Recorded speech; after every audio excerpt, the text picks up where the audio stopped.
원자력 박사 파이코인 이야기 채널을 운영하고 있는 원파입니다. 반갑습니다. 그동안 구독자 여러분들이 댓글 속에 건강하게 오랫동안 파이 네트워크를 위한 방송을 해달라고 부탁하는 댓글을 보고 상당히 감사했습니다. 그래서 오늘은 제가 여러분들께 건강 관련해서 팁을 하나 드리고 싶습니다. 제가 이 나이에 지금까지 건강하게 유지하고 있는 이런 것들 중에 하나는 이때까지 한 몇십 년 동안 양말을 신을 때 한 발로 신어 왔습니다. 그게 한 발로 신으면서 바란스를 맞출 수 있는 체력을 갖춘다는 게 굉장히 건강에 중요하기 때문에 그걸 위해서 여러 가지 운동을 할 수 있고 해서 한 발로 양말을 신는 것,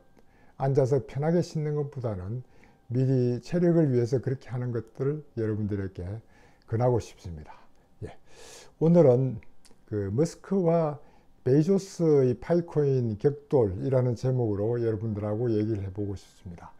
지난주에는 그 일론 머스크의 스타링크가 만일에 위성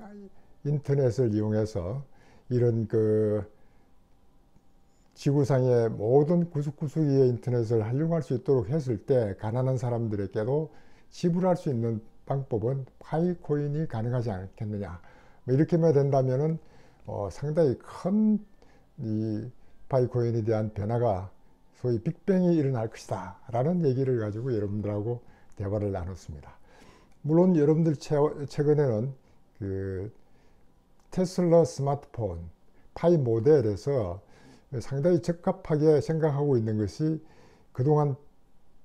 그 비트코인은 환경에 상당히 영향을 미친다고 해서 파이코인 같이 환경에 영향이 없으면서 트랜잭션이 충분한 그런 파이코인을 채택할 수 있는 그런 가능성을 생각하고 있고, 언젠가 그 테슬라 파이 모델을 이 파이코인으로 구매할 수 있는 날이 곧 오지 않을까, 저는 그런 생각도 해보고 있습니다.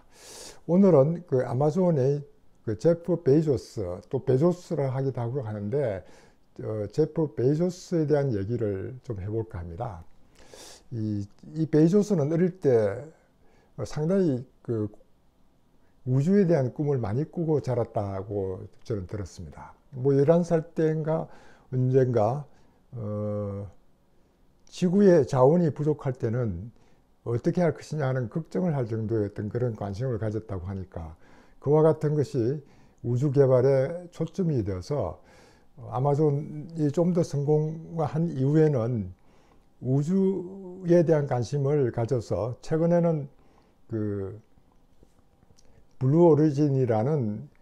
위성 관련 프로젝트를 수행하는데, 이것이 마침 일론 머스크의 그 스페이스X하고 경쟁이 되어서 나사의 발사대 입찰 관련해서 스페이스X가 입찰을 응찰하는 바람에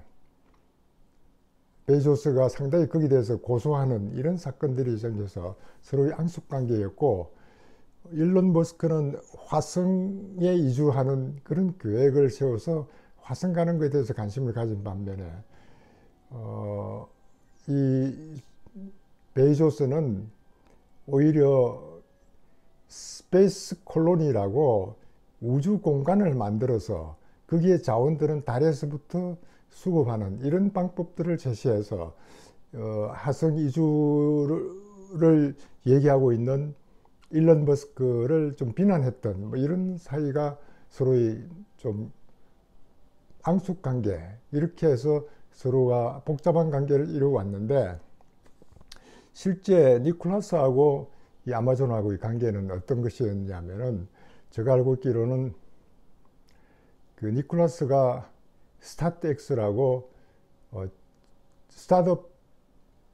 악셀러레이터라는 회사를 만들어서 스타트X를 운영할 때 가장 큰 스폰서가 아마존이었습니다. 물론 니콜라스가 파이 네트워크의 모든 그 콘텐츠 델리버리 네트워크를 아마존 걸 이용한다든가 또는 서버를 아마존 것을 이용한다든가, 이 파이 네트워크 사업 초기부터 아마존의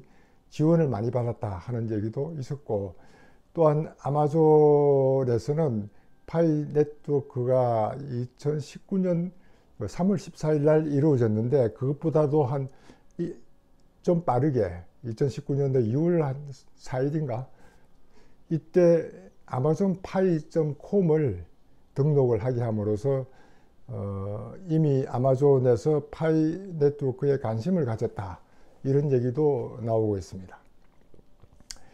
그래서 언젠가는 니콜라우스도 아마존에서 파이로 결제할 날이 올 것이다 라는 어떤 언급을 은유적으로 표현을 했던 것들이 몇 번 있었는데, 언젠가 니콜라스의 생각대로 아마존에서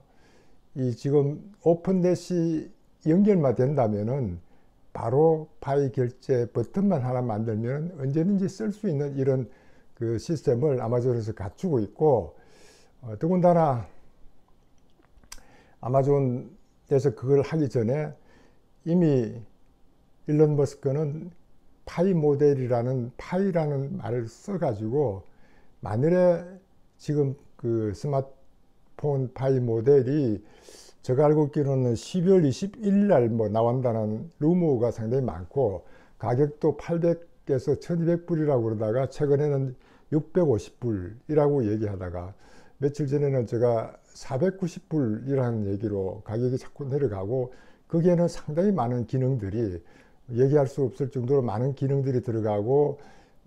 일론 머스크의 생각에는 마스코인이라는 것도 체결이 가능하겠다, 채굴이 가능하도록 하겠다 하는 이런 얘기도 나올 정도로, 이런 그 암호화폐와 관련돼서 가까운 이런 관계를 맺고 있기 때문에, 언젠가 이 파이 모델의 스마트폰이 이 지브리 페이먼트 시스템이 파이 코인이 된다면은 일론 머스크도 뒤지지 않도록 하기 위해서 아마존에 파이 결제가 가능하도록 만들지 않을까. 그래서 두 분의 어떤 이 파이 네트워크를 두고 격돌하는 그런 시대가 이제 곧 올 것 같다. 물론 먼 훗날 스타링크가 이 파이 네트워크하고 합쳐서 큰 빅뱅을 일으키는 건 몇 년 후지만은 몇 개월 내에, 가까운 시일 내에 큰 변화가 이루어질 것 같다 하는 이런 희망을 여러분들하고 얘기해 보기도 합니다. 이 베이조스라는 사람도 상당히 어떻게 보면은 본사를 한 200명 정도의 노숙인들에게 제공하고 있고, 거기에 따른 가족들이 한 1000명 정도가 거주할 수 있는 공간을 제시한다든가, 이렇게 해서 이 노숙인과 저소득층 교육에 대해서 굉장히 관심을 가지고 있습니다. 그런 반면에 최근에 트윗을 인수하도록 했던 일론 머스크가 이 자기의 그 팔로우가 한 8,300만 명? 8,300만 명이라면 엄청난 숫자인데, 거기에 이 질문을 하길로 재택근무를 하고 나면 사무실 공간이 비니까 그 빈 공간을 노숙인들의 쉼터로 하면 되느냐라고 했을 때 190명 정도가 참여해서 약 92%가 찬성이라는 이런 결론을 얻을 정도로 이 노숙인과 관련되는 얘기를 많이 이제 하고 있고, 그런 트윗에 대해서 이 베이조스는 상당히 긍정적으로 답변을 했고, 이 일론 머스크는 굿 아이디어라고 얘기해서 트윗을 통해서 서로 화해하는 이런 분위기도 만들어 갔습니다. 어쨌든 제가 생각할 때는 일론 머스크나 이런 그 베이조스나 빈곤층 이런 쪽에 굉장히 관심을 가지는 것은, 니콜라스가 에브리데이 피플 또는 자기 마누라는 글로벌 시티즌에게 어떤가 도움을 줄 수 있도록 하겠다 하는 이런 것들하고 세 분이 서로 일맥상통하는 그런 얘기들을 하고 있기 때문에, 언젠가 이 무료로 채굴할 수 있는 파이 네트워크의 파이코인이 크게 성장할 수 있는 기회가 곧 올 것이다 하는 이런 희망스러운 얘기를 여러분들하고 얘기를 나눠봤습니다. 물론 최근에 KYC가 되지 않아서 걱정하는 분도 많은데도 불구하고 제가 알고 있기로는 10월 3일, 오늘이 10월 3일인데 니콜라우스가 스탠포드 대학의 여러 사람들 앞에서 강연을 한다고 하니까 그때부터 좀 더 나은 소식들이 나올 것 같고, 아마 제2의 해커톤을 하기 시작하면은 거기에 상당히 많은 새로운 D앱들이 나오지 않을까, 저는 그렇게 기대를 하고, 가면 갈수록 이 파이코인과 관련되는, 또 파이 네트워크와 관련되는 좋은 소식들이 많이 나올 것 같으니까 여러분들도 기대하시고 계속 채굴을 해주시면 좋겠다 하는 말씀을 드립니다. 오늘 제가 상당히 두서없이 얘기를 했지만은 여러분들께 도움이 됐으면 하고 말씀드린 것이니까